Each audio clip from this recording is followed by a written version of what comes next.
খুঁজে তো পাওয়া যায় নাই সময় মতো। সম্মানিত উপস্থিতি, কাজে সেকুলার সেকুলার খুব আওয়াজ তুলেছেন। আজকে সেকুলার বলেন, কালকে সেকুলার বাড়ি দাওয়াত খান। আজকে সেকুলার বলেন, কালকে সেকুলারের পকেটের পয়সা দিয়ে আপনার জমি জমা হয়। আজকে সেকুলার বলেন, যে সেকুলার আগেই বলেছি সব সেকুলার এক সেকুলার নয়, ওরা সেকুলারিজম বোঝেই না। আওয়ামী লীগের কোন নেতায় সেকুলারিজম বোঝে? বিএনপির কোন নেতায় সেকুলারিজম বোঝে? কুফুরি সেকুলারিজম কারে কয় সে জ্ঞানই নেই তাদের। আর আপনি আলতু ফালতু গালি দিয়ে যাচ্ছেন। একদিকে আমার বিরুদ্ধে অভিযোগ চালিয়ে দিয়েছেন, মহা অভিযোগ। আমি বলতে চাইনি এগুলা, ছেলেরা বলে স্যার অতিষ্ঠ করে ফেলেছে। দু একটা কথা বলতেই হবে। সেকুলার ডক্টর ইউনূস ইসলামী আন্দোলনের একজন খলিফাতুল মুসলিমিন নাকি? কি তুমি গেলা কেন ওখানে? তুমি কি মানুষকে পাগল পেয়েছ? তোমার যে ট্যালেন্টেড ছাত্রগুলোকে পড়ায়, যাওয়ার সাথে সাথে এখন ডিপার্টমেন্টের চেয়ারম্যান পড়ায় 3 জন আমার ছাত্র। ব্যাগ হাতে দাঁড়িয়ে থাকে রাস্তায়, স্যার আসতেছে। সম্মানিত উপস্থিতি, এগুলা আদব, এগুলা আখলাক, এগুলা হায়া, এগুলা শরম, এগুলা লজ্জা। এগুলা বাবার শিখাতে হয়, পরিবারের শিখাতে হয়। ইন্নামাল উমামু বিল আখলাকি ফাইনহুম যাহাবাত আখলাকুহুম যাহাবু। নিজেই চিৎকার করে তুমি বলা বলে করছো। আমি হতে পারি রিকশাওয়ালার পোলা, তাই বলে কি আমি প্রতিনিধি হতে পারি না? আমি তুমি রিকশাওয়ালার পোলা এটা তো আমি বলি নাই।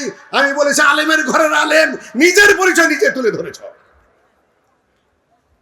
শুকরের রাখালের আদব আছে, কুকুর যারা বলে তাদের সম্মান বোধ আছে, লজ্জাবোধ আছে, সিনিয়রিটি জুনিয়রিটি জ্ঞান আছে, আদব আখলাক আছে, হায়া শরম আছে। কোথায় তোমাদের লজ্জা শরম আদব আখলাক? হায়া শরম কোথায়? সম্মানিত উপস্থিতি, জাতি গঠন ভাবে হয় না, তবে জাতি গঠিত হচ্ছে তা আমরা জানি। আমাদের চোখের আড়ালে সভ্যান গড়ে উঠছে। লেখাপড়া করে উন্নত শিক্ষা নিয়ে, উন্নত আদব আখলাক নিয়ে বাংলাদেশ আহলে ছাত্র সমাজ গড়ে উঠছে। উন্নত আদব আখলাক নিয়ে, উন্নত শিক্ষা নিয়ে, উন্নত ধ্যান ধারণা নিয়ে সব কিছু নিয়ে তারা গড়ে উঠছে। মাদ্রাসার ছাত্রগুলাকে শুধু মাদ্রাসার শিক্ষাই দেওয়া হয় না, তাদেরকে অনেক কিছুই শিক্ষা দিয়ে তাদেরকে বানিয়ে তোলা হচ্ছে, গঠন করা হচ্ছে। এক সময় তারা পার্লামেন্টে প্রতিনিধিত্ব করবে, এক সময় তারা সিনেটে প্রতিনিধিত্ব করবে, এক সময় তারা জাতিসংঘে প্রতিনিধিত্ব করবে ইনশাআল্লাহ। তোমরা কি মনে করেছো তোমাদের দাবি যে ডক্টর আব্দুল বারী সাহেব ভাইস চ্যান্সেলর ছিলেন, তিনি সেকুলার? তোমাদের এই সকল কথা ব্যাককেলের মতো কথা, নির্বোধের মতো কথা। তিনি মাদ্রাসানে কি বলেছেন শোনো, কান পেতে শোনো। আমি চেয়েছিলাম যে তোমাদের মধ্যে যাদের মধ্যে একটু প্রতিভা দেখি, তোমরা ভালোভাবে লেখাপড়া করো। তোমার সাথে আমার কয়েকবার বৈঠক হয়েছে। অনেকেই বলে বসেন না কেন, বহু কথা হয়েছে। আমি বলেছি তুমি পিএইচডি করো, আমি বলেছি তুমি মাস্টার্স কমপ্লিট করো, আমি বলেছি তুমি ডায়াবেটিস ডিগ্রি নাও, আরো উপরে উঠো। প্রকাশ্য ময়দানে বলেছি বাপের পথে মাদ্রাসা তোমার বাবা এবং তোমার ভাইয়েরা চালাক, তুমি উপরে আসো। উন্নত শিক্ষার দরকার, আমাদের প্রতিভার দরকার। দেখেছেন আপনার ভিডিও, আমাকে বানিয়ে ফেলেছে শত্রুপক্ষ। ভালো পরামর্শ আমি কম দেই নেই তোমাকে জীবনে। সম্মানিত উপস্থিতি, কাজে আমি আমার অধিকার নিয়ে কথা বলছি। আহলের মধ্যে যে ছেলের মধ্যে সামান্য প্রতিভা দেখি, তাকে আমি টেনে তোলার চেষ্টা করি আমার সাধ্য অনুযায়ী। মুজাফফর কিছু স্বীকার করে, দুবাই গেছে মুজাফফর, সিনিয়ররা ওকে জায়গা দিতে চায় না, হ্যাঁ দুধ দুধ করে। আমি আস্তে করে বসে ওকে কম প্রশ্ন করি, যাতে খাপ খাওয়ায় নেই। শেষ পর্যন্ত ওর কোটটা আমি গায়ে দিলাম, আমাকে বুঝতে দিই নাই, যাতে ওরা বুঝে নেয় যে তার সাথে আমার সম্পর্কটা কি। এই তাবলিগ ইজতেমায় ওকে কোনোদিন বক্তৃতা করতে দিতে চায় না, বলে না বক্তৃতা করবে। গ্রামের কয়েকটা সবাই তো হইতে আলোচনা করলো উত্তর এলাকায়, না তুমি বক্তৃতা করো। আস্তে আস্তে এই পর্যন্ত তো আসতে পেরেছে। না হলেও হতো না, আমি তা বলছি না, কিন্তু যার মধ্যে সামান্য প্রতিভা দেখি তাকেই চিন্তা করি যে আমার কওমের ছেলে, সে একটু আগে আসুক। জামাইয়ের দাঁতের মধ্যে শুধু ময়লা, দাঁত মাজে না। শাশুড়ি দেখে বড় ঘৃণা করে, গন্ধ আসে। শাশুড়ি বলেছে, বাবা চাইরা না পয়সা দেয়, বলেছে বাজারে কুশাল পাওয়া যায়। আপনারা কি বলে, আখ বলে নাকি? আখ বলে যে বাজারে যে একটা আখ খাবা, মানে আখের গুতায় গুতায় দাঁতের ময়লাটা ওঠে। জামাই চাইরা না পয়সা নিয়ে যায় বাজারে যায় গাপ কিনা খেয়েছে, তাহলে দাঁতের অবস্থাটা কি হবে? আমি বললাম কি আর তুমি করলা কি তাই বলো?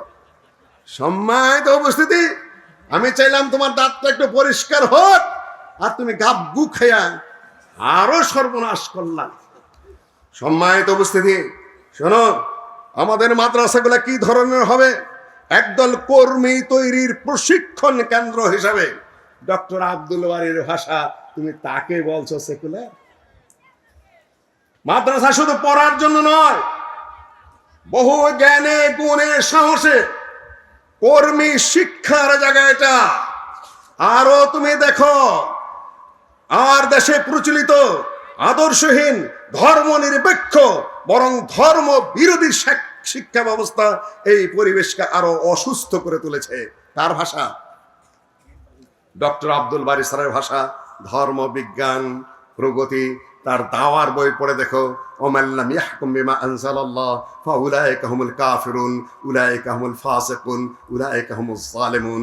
এই আয়াতের ব্যাখ্যা করতে গিয়ে তিনি ইংরেজদের একটা কথা নিয়ে এসেছেন, it makes no difference whether those who prevent the performance of Islamic systems and Islamic rites are infidels in practice and in personal life and practice, or infidel in name but, or Muslim in name but infidel in their infidels in their practical life.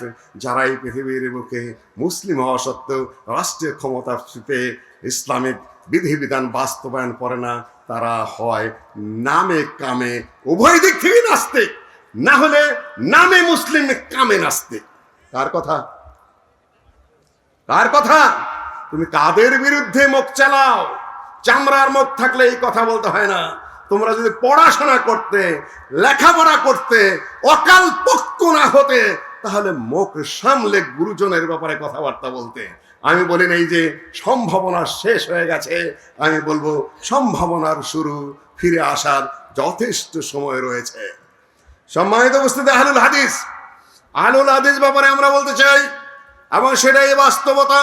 সাহাবাদের জামাত, তাবেঈদের জামাত, তাবেঈদের জামাত, মুহাদ্দিসিনদের জামাত, মুজাহিদদের জামাত। আব্দুল্লাহ ইবনে মুবারক রাহিমাহুল্লাহ 1 বছর যেতেন যুদ্ধে, আর 1 বছর যেতেন হজে। এখানে আবার কিছু সালাফিয়তের পেশ লাগানো আছে। সালাফি মানে কি? সালাফি মানে রাজনীতি করা যাবে না। আবু বকর রাদিয়াল্লাহু তাআলা সালাফি? আবু বকর রাদিয়াল্লাহু তাআলা সালাফি কিনা কে বলতে পারবেন? আমাদের সালাফ কিনা? ওমর রাদিয়াল্লাহু তাআলা সালাফ কিনা? ওসমান রাদিয়াল্লাহু তাআলা সালাফ কিনা? আলী রাদিয়াল্লাহু তাআলা সালাফ কিনা? তারা রাষ্ট্র চালাইছেন না চালান নাই? রাষ্ট্র চালিয়েছেন না চালান নাই? রাষ্ট্রীয় খলিফা তারা ছিলেন কি ছিলেন না? এরা কেউ সালাফ না নাকি? গাধা মার্কা কথাবার্তা একটা সীমা আছে, বেউকুফের একটা পরিসীমা আছে। আল্লাহ নবী রাষ্ট্র চালিয়েছেন, খোলাফার বা রাষ্ট্র চালিয়েছেন, তাবেঈগণের মধ্যে যারা তো রাষ্ট্র চালিয়েছেন, যুগের পর যুগে ইসলামিক আলেমরা জাস্টিস ছিলেন। আজকে পাকিস্তানের জাস্টিস নেই, আর ইসলামিক জাস্টিস নেই। বাংলাদেশে মুসলিমের সংখ্যা কত? মুসলিমের সংখ্যা কত তাও ভুলে গেছেন? শতকরা কত ভাগ? 90% মুসলিম। সুপ্রিম কোর্টে জজ কয়জন? আলেম জজ কয়জন? হাইকোর্টে আলেম জজ কয়জন? লোকাল কোর্ট যুগে আছে কয়জন আছে? প্রশাসনিক কর্মকর্তা কয়জন আছে? নাই কেন? সৌদি আরবে যদি 97% মুসলিম থেকে থাকে, বাকিগুলা শিয়া, শিয়া মুসলিম নয়, শিয়া কাফের। গোটা দেশের প্রতিটা জজ হলেন ইসলামিক শিক্ষায় শিক্ষিত। আপনার দেশে 90% মুসলিম হওয়া সত্ত্বেও আপনি কেন জজ হতে পারলেন না? কেন পারলেন না? ইংরেজরা মুসলিমদেরকে তাড়িয়ে দিয়ে নিজেদের শাসন ব্যবস্থা প্রতিষ্ঠিত করে সেখানে তাদের আইন কানুন প্রতিষ্ঠিত করে গেছে, আর আপনি পিছন দিকে যাচ্ছেন আর বলছেন রাজনীতি হারাম, রাজনীতি হারাম, রাজনীতি হারাম। তো ওখানে যাবেন কখন? সম্মানিত উপস্থিতি, রাজনীতি যদি হারাম হতো তাহলে আহলে হাদিসরা উপমহাদেশে রাজনীতি করতো না। সেদিন আমি আলোচনা করতে গিয়েছিলাম আল্লামা আব্দুল্লাহ আল কাফি আল কুরাইশি সাহেবের উপরে। তিনি তার বইটাকে কয়েক ভাগে ভাগ করেছেন। একটা হলো তাদের ইলমি খেদমতের দিক, সেটা আরব থেকে ইসলামী শিক্ষা এসেছিল। শাইখুল কুল সৈয়দ নজির হোসেন সাহেব কত বছর দর্জ দিয়েছেন হাদিসের? মুজাফফর কত বছর? 60 বছর, প্রায় 60 বছর দর্জ দিয়েছেন।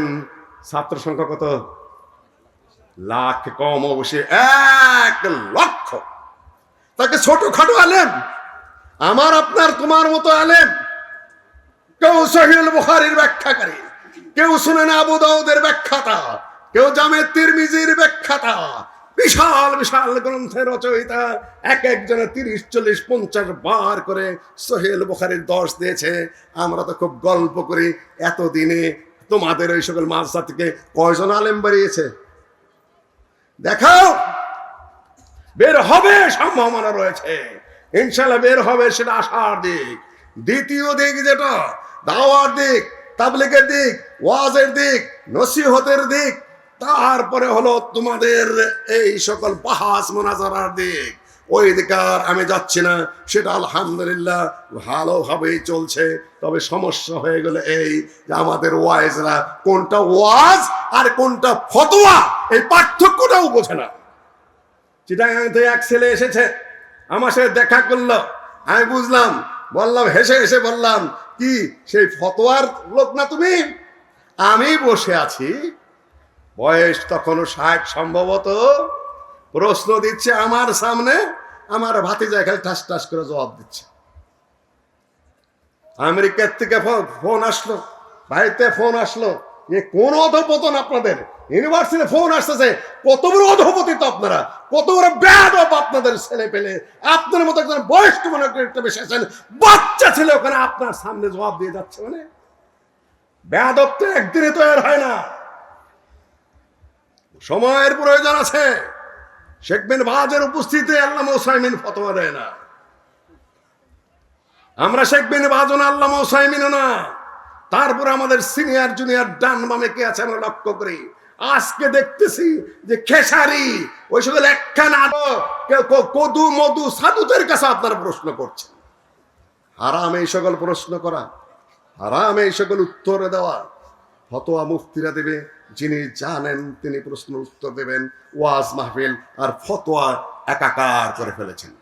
3 নম্বর ভাগ করেছেন। 3 নম্বর ভাগ হলো জেহাদি দিক এবং রাজনৈতিক দিক। বই ভরপুর। আল্লামা ডক্টর আব্দুল বারিও সেটা উল্লেখ করেছেন। তিনি ভাইস চ্যান্সেলর ছিলেন, গ্র্যান্ড কমিশনের চেয়ারম্যান ছিলেন বলেন, ইসলামিক রাজনীতি থেকে তিনি মুখ ফিরিয়ে নিয়েছিলেন। এটা অত্যন্ত বাজে কথা। এই বই 1976 সালে লেখা। তিনি তার বক্তব্যে বলছেন, এখন আমাদের হাতে একটা সুযোগ এসেছে। কি সুযোগ এসেছে? ডক্টর মুজাফফর বলেছেন, আমি শানে নজরুল, শানে উরুচ্ছ কথা বলার চেষ্টা করি। কোন প্রেক্ষাপটে ডক্টর আব্দুল বারী সাহেব কি বলেছেন, কোন প্রেক্ষাপটে আরো বলে যাই, সেদিন বলিনি। আহলে হাদিস আন্দোলনে কাফি সাহেবের অবদান, 2টা ভাষণের মধ্যে একটি বক্তব্যে 15 বার আর একটি বক্তব্যে 35 বার, মোট 50 বার তিনি আহলে হাদিস আন্দোলন বলেছেন। আন্দোলন মানে কি, কোন প্রেক্ষাপটে বলেছেন সেটা এখন বলার সুযোগ নাই, আমি ছাত্রদের যুবকদের সেমিনারে বলবো। সম্মানিত উপস্থিতি, 76 সালে এমন কি ঘটনা ঘটলো যে প্রফেসর ডক্টর আব্দুল বারী স্যার বললেন, এখন একটা সুযোগ এসেছে, হয়তো এরপর আর সুযোগ আসবে না, আসবে কিনা বলতে পারবো না। আর আসেনি।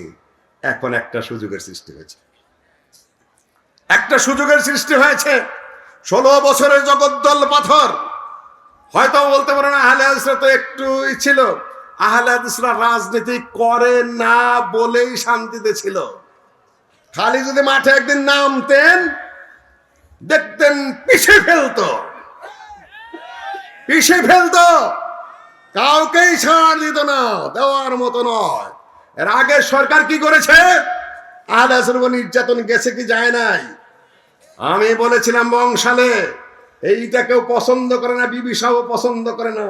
আমি বলি আমার প্রেক্ষাপটে আমি আমার ভাব মতো উপস্থাপন করে ঘরের সমন্বয়ক আছে, কমনওয়েলথ সম্মেলনে গিয়ে এই পোশাক নিয়ে এসেছে। এই যেটা এটা পরেছি, এটা সুন্নত কিছুই না, এটা হলো ফ্যাশন। সম্মানিত, আবার তাই বলে কালকে আবার ট্রোল করা শুরু করবে, বসে আছে